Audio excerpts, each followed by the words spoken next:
রাজনীতি এখন একটি লাভজনক সদস্য হওয়ার মাধ্যমে ক্ষমতা কাঠামোর অংশ হতে পারলে অতি সহজে অঢেল অর্থবিত্তের মালিক হওয়া যায়।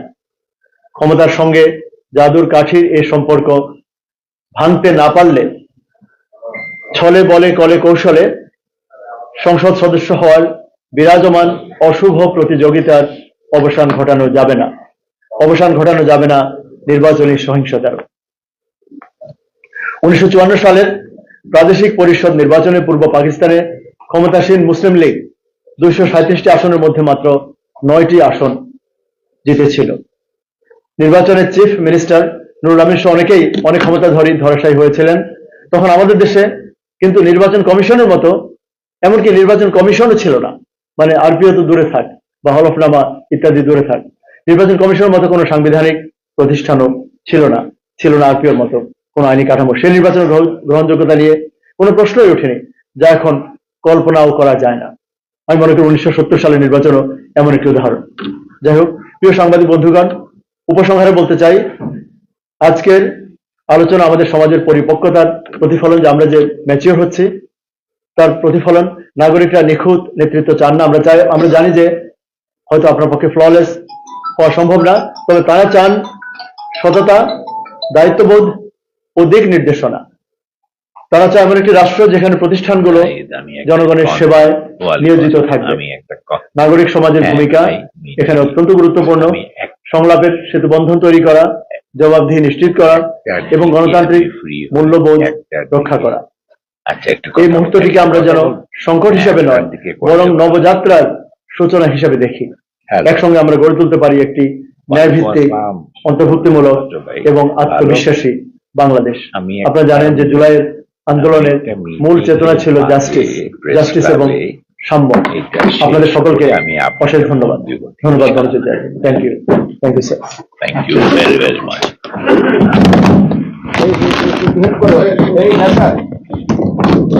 আপনাকে তারপরে আপনি ওদিকে আসবেন, নিয়ে যাবেন, ওটা বেটার। একটু দেন ওইদিকে, এগুলো একটু সাহায্য করবেন স্যার। এগুলো টেনে দাও, এদিকে আরো এদিকে টেনে দেন, আরো এদিকে টেনে দেন।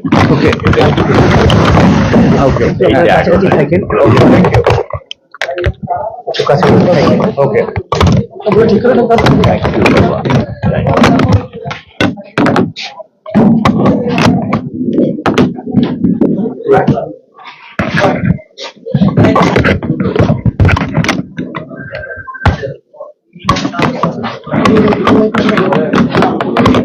ওকে।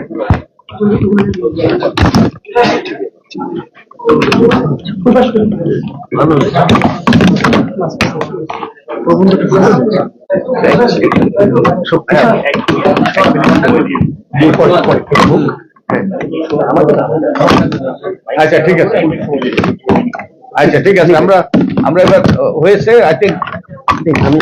ওকে, ঠিক আছে ঠিক আছে, ওকে একটু হ্যাঁ ওকে, আমরা একটা ছবি দেখি। হ্যাঁ, ছবি তোলেন, ঠিক আছে।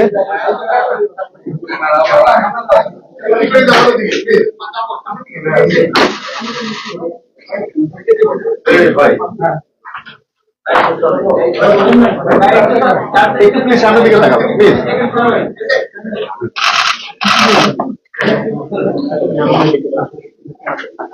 ওকে, আমি কয়েকটা জিনিস একটু যুক্ত করব।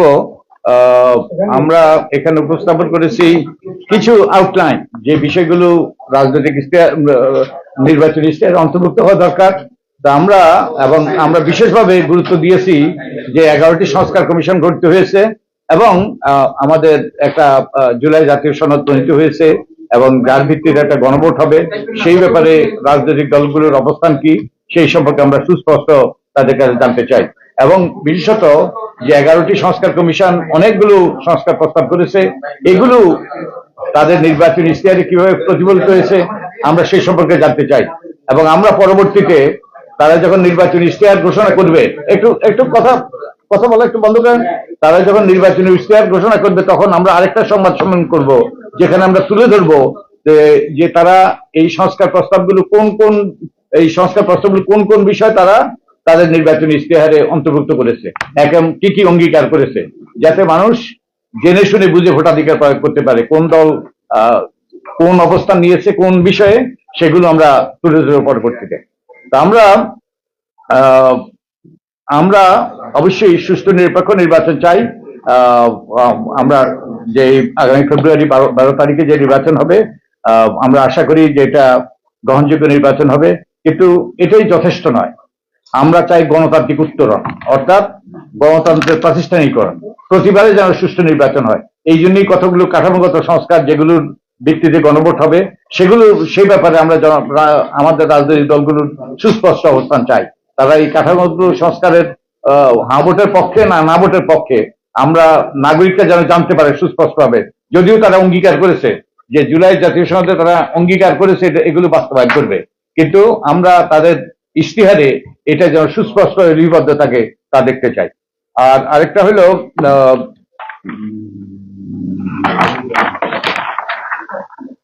আরো কয়েকটা বিষয়, যে আমরা যেমন গণতান্ত্রিক ও স্বচ্ছ রাজনৈতিক দল, এই গণতান্ত্রিক এবং স্বচ্ছ রাজনৈতিক দলের জন্য রাজনৈতিক দলের নিবন্ধনের কতগুলো শর্ত আছে আরপিওতে। এই শর্তগুলো তারা মানছে কিনা। একটা শর্ত হলো যেমন রাজনৈতিক দলের কোনো অঙ্গ সহযোগী সংগঠন থাকবে না। আমি আপনাদের পড়ে শোনাই এখানে কি লেখা আছে। লেখা আছে, শিক্ষা প্রতিষ্ঠান, শিক্ষক বা ছাত্র এবং আর্থিক বাণিজ্যিক বা শিক্ষা প্রতিষ্ঠানের বা সংস্থার কর্মচারী বা শ্রমিকদের বা অন্য কোনো পেশার সদস্যগণের সহযোগী বা অঙ্গ সংগঠন না থাকা এই নিবন্ধিত দল নিবন্ধনের একটা শর্ত। তো এই আইনে যেটা লেখা আছে যে তাদের গঠনতন্ত্রে এর বিধান থাকবে না এবং বিদেশি শাখার বিধান থাকবে না, কিন্তু রাজনৈতিক দলগুলো যেটা করেছে তারা ঠিকই এই সংগঠনগুলো রেখে দিয়েছে, শুধু তাদের গঠনতন্ত্র থেকে বাদ দিয়েছে।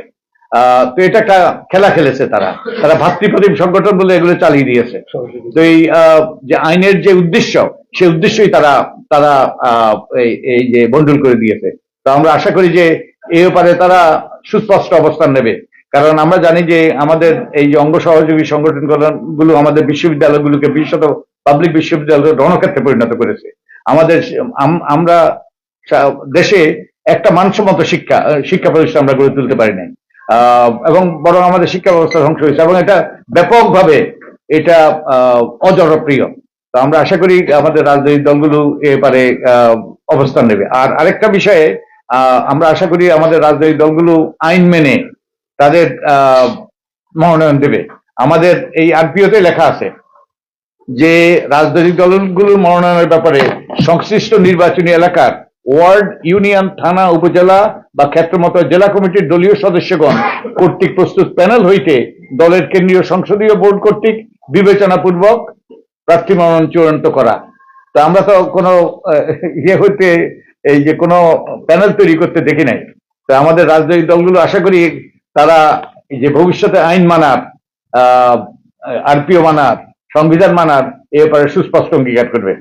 এবং আমরা যে দেশে গণতন্ত্র প্রতিষ্ঠিত হবে না যদি না রাজনৈতিক দলগুলো গণতান্ত্রিক না হয়। এ ব্যাপারে আমরা নির্বাচন ব্যবস্থা সংস্কার কমিশনের পক্ষ থেকে সুস্পষ্ট অঙ্গীকার করেছিলাম, কিন্তু এগুলো আইনে অন্তর্ভুক্ত হয়নি। আমরা আরেকটা সুপারিশ করেছিলাম যে তথ্য অধিকার আইনের অধীনে যেন রাজনৈতিক দলগুলো আসে, এবং এটা জুলাই জাতীয় সনদেও আছে। তো আমরা আশা করি যে রাজনৈতিক দলগুলো যাতে স্বচ্ছ রাজনৈতিক দল হয়, গণতান্ত্রিক রাজনৈতিক দল হয়, তারা যেন তাদের নির্বাচনী ইশতেহারে তথ্য অধিকার আইনে রাজনৈতিক দলগুলোকে অন্তর্ভুক্ত করার, আইনের অধীনে অন্তর্ভুক্ত করার তারা সুস্পষ্ট অঙ্গীকার করে। এখানে অনেক কিছুই বলা হয়েছে। আমরা আরেকটা জিনিস সুস্পষ্ট বলতে চাই যে এটা শেষ পৃষ্ঠপোষে শক্তিশালী স্থানীয় সরকার। আমাদের সংবিধানের সুস্পষ্ট অঙ্গীকার আছে যে প্রত্যেক জেলায় যে প্রত্যেক এলাকায় যে স্থানীয় সরকার থাকবে তারাই মূলত স্থানীয় উন্নয়ন করবে এবং সকল রকম সেবা প্রদান করবে। কিন্তু আমরা সব কেন্দ্রীভূত করে ফেলেছি, এবং শুধু তাই নয়, আমরা আমাদের সংসদ সদস্যদেরকে তারা বিভিন্ন রকম যে স্থানীয় উন্নয়নে বিভিন্নভাবে স্থানীয় উন্নয়নে জড়িত হয়, যেটা সংবিধানের সম্পূর্ণ লঙ্ঘন, যেটা সুস্পষ্ট লঙ্ঘন সংবিধানের।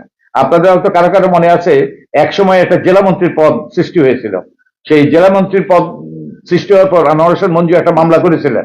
তিনি বলেছিলেন জেলা মন্ত্রী হওয়ার কারণে যে তিনি ভান্ডারিয়ার সংসদ সদস্য হয়ে তিনি সেখানের উন্নয়নে ভূমিকা রাখতে পারছেন না। তখন বাংলাদেশ হাইকোর্ট সুস্পষ্ট রায় দিয়েছে, সুস্পষ্ট রায় দিয়ে সেই যেই সরকারি যে প্রজ্ঞাপন সেটাকে বাতিল করেছে, অসাংবিধানিক ঘোষণা করেছে এবং সুস্পষ্ট হয়ে বলেছে সংসদ সদস্যদের স্থানীয় উন্নয়নে যুক্ত হওয়াটা, মন্ত্রী হুইপ এদের স্থানীয় উন্নয়নে যুক্ত হওয়াটা অসাংবিধানিক।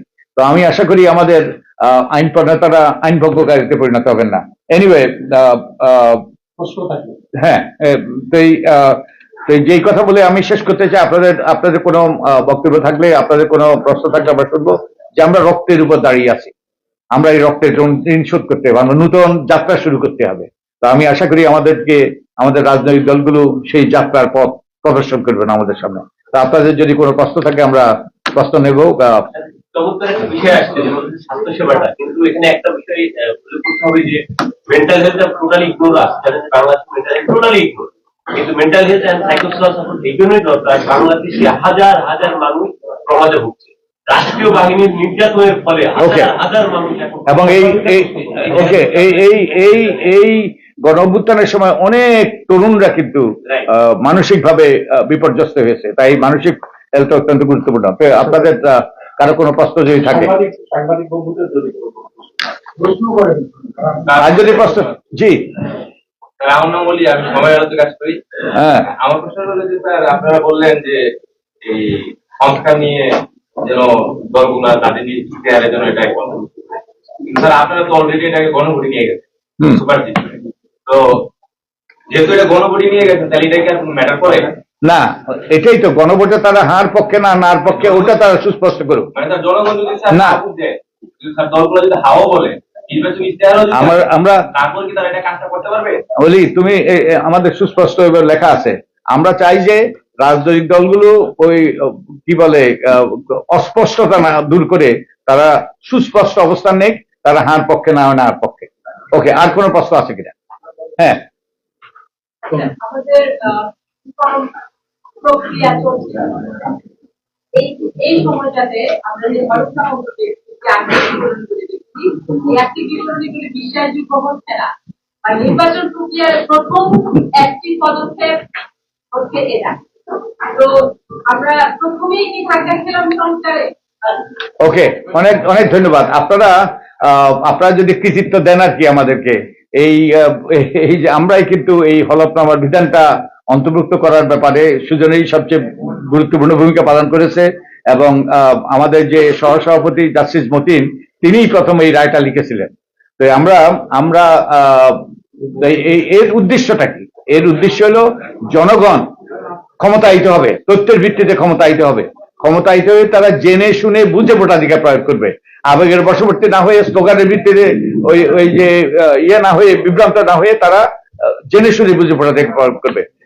এখন আপনাদের দায়িত্ব, আমাদের গণমাধ্যমের এই যে সমাজের দর্পণ হিসাবে আমরা একটা সুযোগ করে দিয়েছি, আপনারা এগুলো তুলে ধরেন। আমরা এই তথ্যগুলো সংগ্রহ করেছি এবং আমরা প্রতিবারের মতো এবারও আমরা এগুলো প্রসেস করব। আমরা অনুযায়ী প্রতিটা এই যে নির্বাচনী এলাকা অনুযায়ী আমরা কম্পারেটিভ স্টেটমেন্ট, তুলনামূলক চিত্র তৈরি করে আপনাদের সামনে তুলে ধরবো। আমরা অনেকগুলো মুখোমুখি অনুষ্ঠান করব, ভোটাররা যাতে প্রার্থীদের প্রশ্ন করতে পারে, তা আমরা আমাদের কার্যক্রম পরিচালনা করব। কিন্তু এটা এই যে কি সাংবাদিকতা বলে কি, ওই অনুসন্ধানী সাংবাদিকতা, আপনাদের এখন অনুসন্ধানী সাংবাদিকতা করার সুযোগ সৃষ্টি হয়েছে। তো আমি আশা করি আপনারা সেই কাজটা করবেন, আমরা আপনাদেরকে সহায়তা করতে প্রস্তুত। ওকে,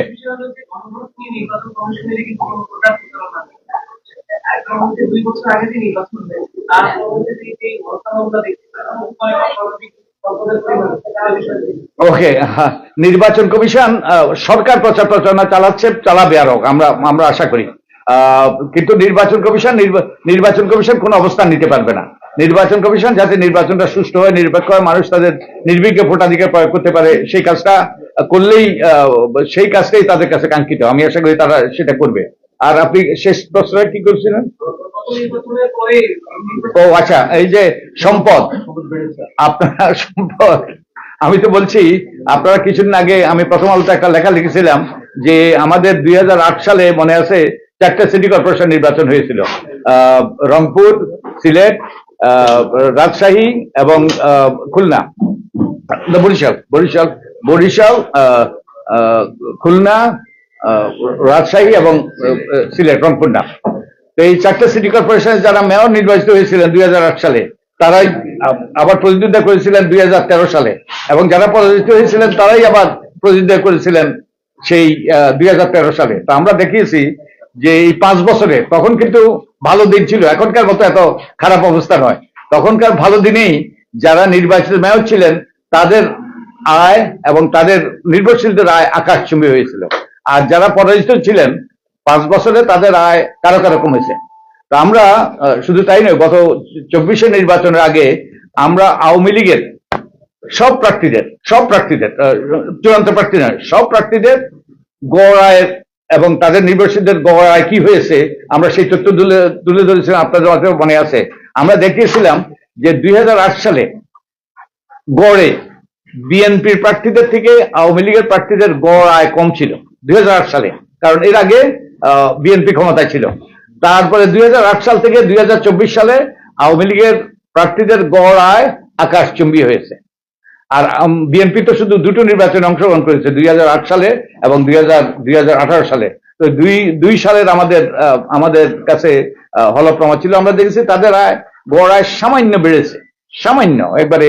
আমরা এগুলো আবার তুলে ধরবো। তার মানে আমি যে বলছি, ক্ষমতার সাথে মধু, ওই যে ক্ষমতাতে মধু আছে, জাদুর কাঠি আছে। তো এই আমাদের রাজনীতিবিদদের কাছ থেকে আমরা জানতে চাই, তারা এই ক্ষমতার যাওয়ার মাধ্যমে এই যে অর্থবিত্তের মালিক হওয়ার যে সুযোগ, রাজনীতির ব্যবসায়ের রাজনীতিকরণ, এটার কিভাবে অবসান ঘটাবে, এই ব্যাপারে আমরা সুস্পষ্ট অঙ্গীকার দেখতে চাই। তো আমার মনের কথা শেষ। আমার একটু এখানে আছে, আপনারা জানেন যে দীর্ঘদিন থেকেই আমরা চাচ্ছিলাম যে নির্বাচন কমিশন যেন হলফনামার তথ্যগুলো যাচাই বাছাই করে এটা, এবং অসত্য তথ্য যারা দেবে তাদেরটা বাতিল করে। স্যার বলেছেন যেখানে যেখানে সন্দেহ হচ্ছে, যেটা মনে হচ্ছে যেটা কিছু বলবো না, এই তথ্য সত্য না, সে ব্যাপারে গণমাধ্যমের যেমন ভূমিকা আছে, অনুসন্ধানী রিপোর্ট প্রকাশ করার, অনুসন্ধান করে যে রিপোর্ট, পাশাপাশি নির্বাচন কমিশনেরও দায়িত্ব আছে এগুলো যে অন্যান্য যে এটা এনবিআর থেকে শুরু করে, দুদক থেকে শুরু করে সবার কাছ থেকে তথ্যগুলো নিয়ে নিজেরা অনুসন্ধান করে অসত্য তথ্য যারাই হোক, যত ক্ষমতাশালী যত প্রভাবশালী হোক, তাদের তথ্যগুলো তারা যাচাই বাছাই করে অসত্য তথ্য যদি কারো থাকে সেই হলফনামা বাতিল করা।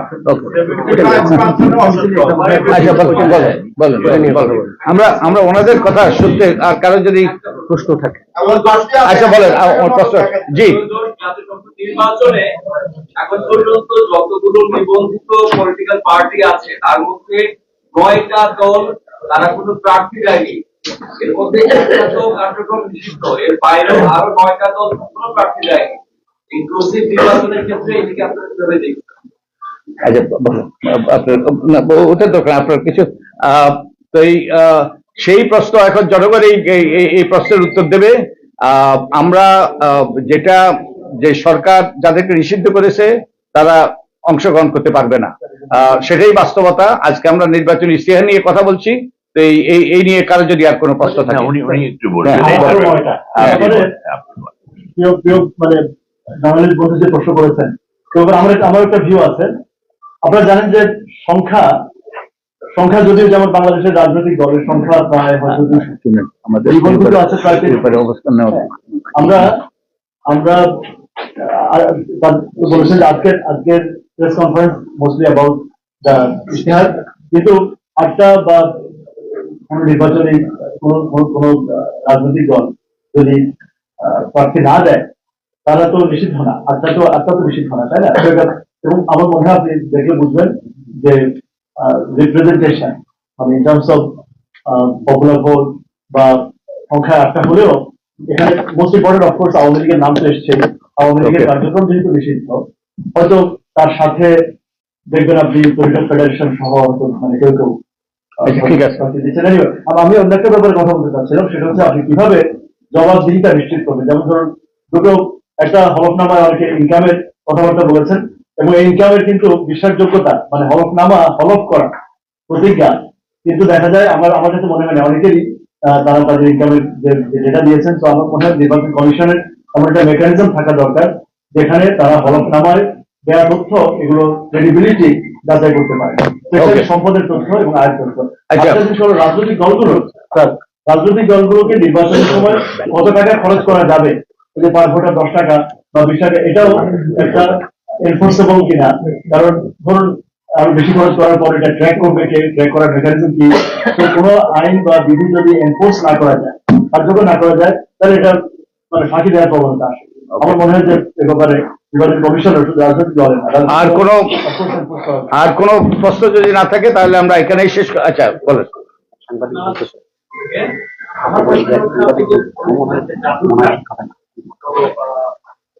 আপনি কি এটা সরাসরি বলতে চাচ্ছেন যে নির্বাচিত যারা হয় যারা ক্ষমতাসীন আপনি জাদুঘর হিসাবে করে আপনাদের আয় ক্ষমতাটা একটু বেড়ে যায় আর সবচেয়ে বেশি হয়, যেহেতু আপনি আওয়ামী লীগ আর বিএনপির একটা উদাহরণ দিয়েছেন, এটা যারা একটু খোলাসা করে বলেন।